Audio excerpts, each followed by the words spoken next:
Okay, so when we're thinking about how we use text and movement, the first thing that we'll often do is sit down and just read the words on the page. So for this exercise, we're going to look at Frantic's Othello, and we're just going to read the words and see what we feel as a group.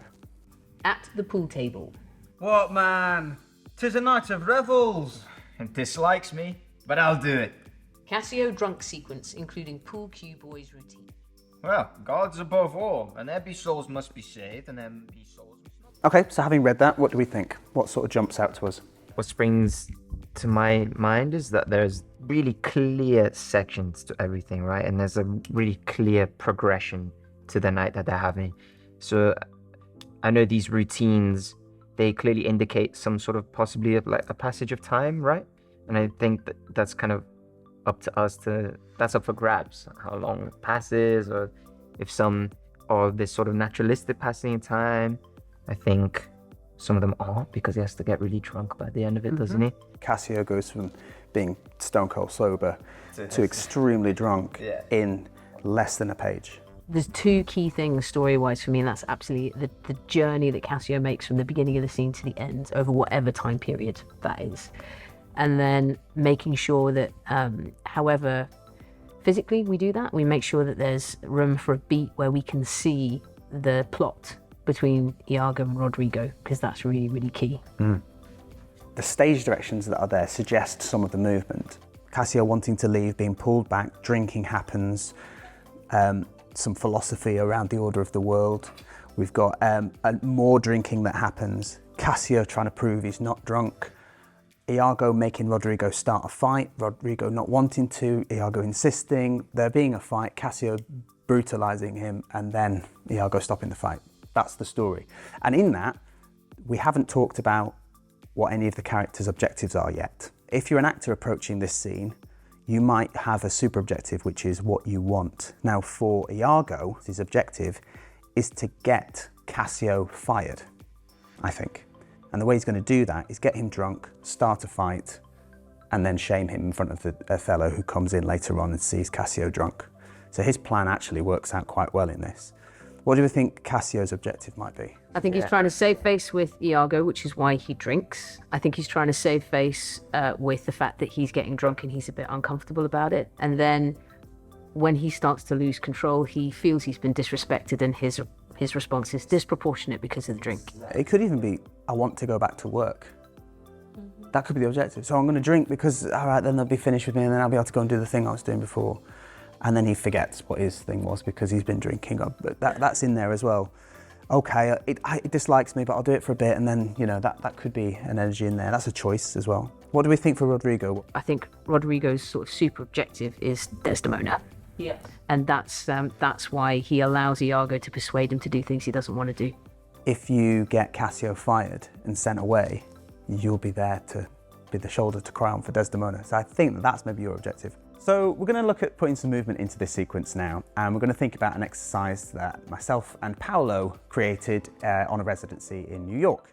The idea is that an object arrives into the space with an actor. That actor interacts with the object, and then it disappears before another object arrives. And as the object that we used was cups, that's what the name of the exercise became.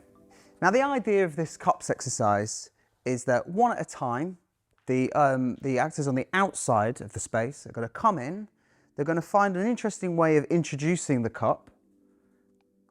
Cassio takes a drink, and then that cup goes somewhere else, and somebody else will come along and take that away. So to begin with, we're just going to find a simple pathway for each of the cups, and then we're going to add layers on later.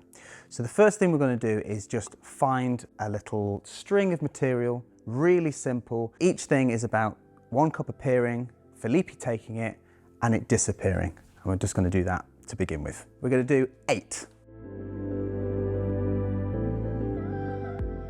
So just to give this another interesting flavour, we're just going to make a rule that the same actor cannot give a cup and take away that same cup, so that these cups travel around the cast. We're just going to make that part of the game, one of the rules of the game that we're playing. Oh, can I tip one into the other? Yeah, why not? Nice.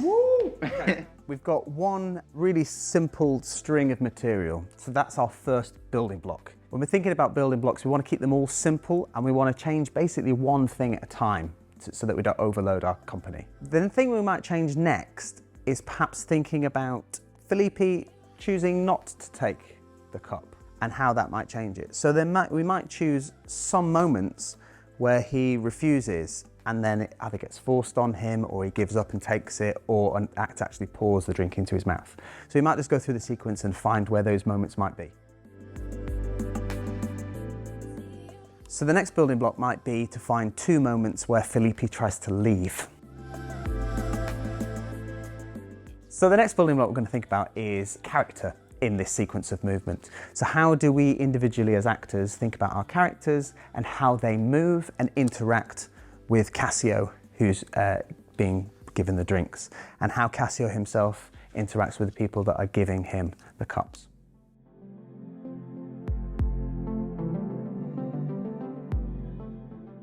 So we found a really lovely moment right at the end of the sequence where Iago is beckoning in Rodrigo to give him this final drink, and Lodovico's come in and he's got a shot, and we want all 3 of them to sort of have a shot in their hand. But in making the sequence, that rule that we made about new actor having to take the glass or the cup each time means that I've already got a glass in my hand, so I need to get rid of it. So we're going to break the previous rule that we made in the first building block, and we're going to cheat, and Sophie's going to take that cup away, the previous cup away, so that it gives me a free hand. So giving yourself these building blocks and being quite disciplined with the restrictions that they cause you is a great way to actually create the movement initially. You might find down the line it creates a little problem or a little sticky point that you struggle to get past. And at those moments you might choose a little moment to actually ignore the rule or change it or adapt it slightly for your purpose. What man? 'Tis a night of revels. No, it dislikes me. Ah, Hey! I'll do it.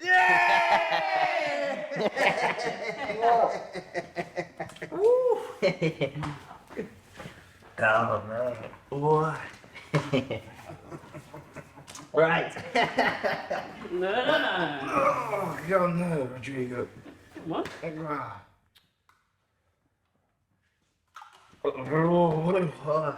God's above all, Rodrigo, and there be souls must not be saved, and there be souls must be saved. 'tis true, good lieutenant. And for my own part, and no offence to the general nor any man of quality, I hope to be saved. So do I too, good lieutenant. Aye, but by your leave, not before the lieutenant.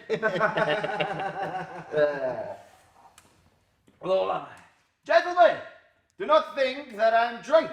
This is my right hand, and this is my left hand. I can speak well enough, and I can stand well enough.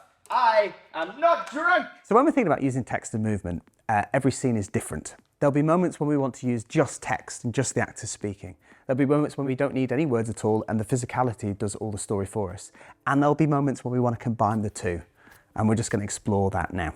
So we have now in the script a stage direction that is the Pool Boys. And that's a sequence, big movement sequence, which shows Cassio's descent into drunkenness. When we made the cup sequence, we all took it in turns to present a cup and then somebody else would take it away.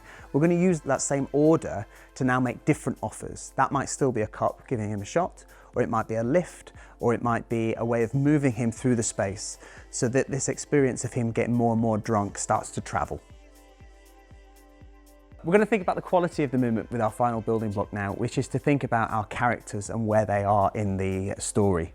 So Cassio, getting more and more drunk, we want his movement to become more and more drunk-like. It's less controlled and beautiful and more kind of slumping into these positions. And also the other people in the room, the other people in the pub, how they react to him and how they react to each other. Are they enjoying it? Are they excited by this? Is their plan coming together? Is it a little bit shocking to them? These are all choices that actors can make in the room. Way, what man? 'Tis a night of revels. No, it dislikes me. Ah, boo! Hey! I'll do it. Woo!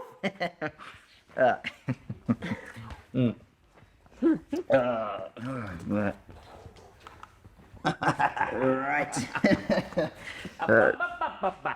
No, Rodrigo.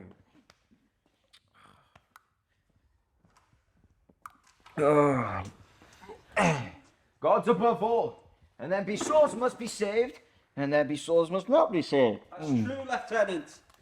For mine own part, no offence to the general, nor any man of quality, I hope to be saved. So do I too, good Lieutenant. Aye, but by your own part, not before the lieutenant.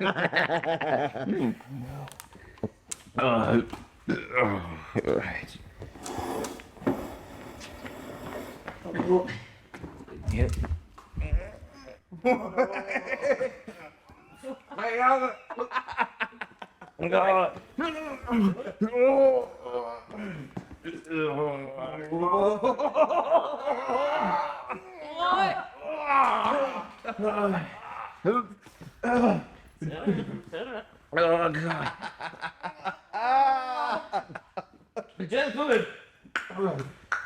Gentlemen, I'm not drunk. I'm not drunk. This is my right hand, and this is my left. I can stand well enough, and I can speak well enough. I am not drunk. Excellent work. Well then, do not think then that I am drunk.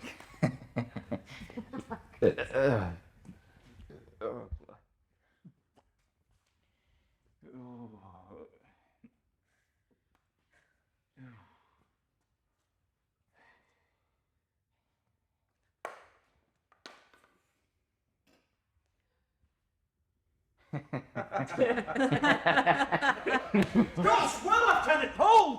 You'll be shamed forever. So when looking at building a scene and using text and movement to tell a story, it's obviously really important to look at the script and identify all those story beats, and then use the words and the movement to decide when you want to employ them. We can look at using them both together, or just text on its own, or just movement on its own.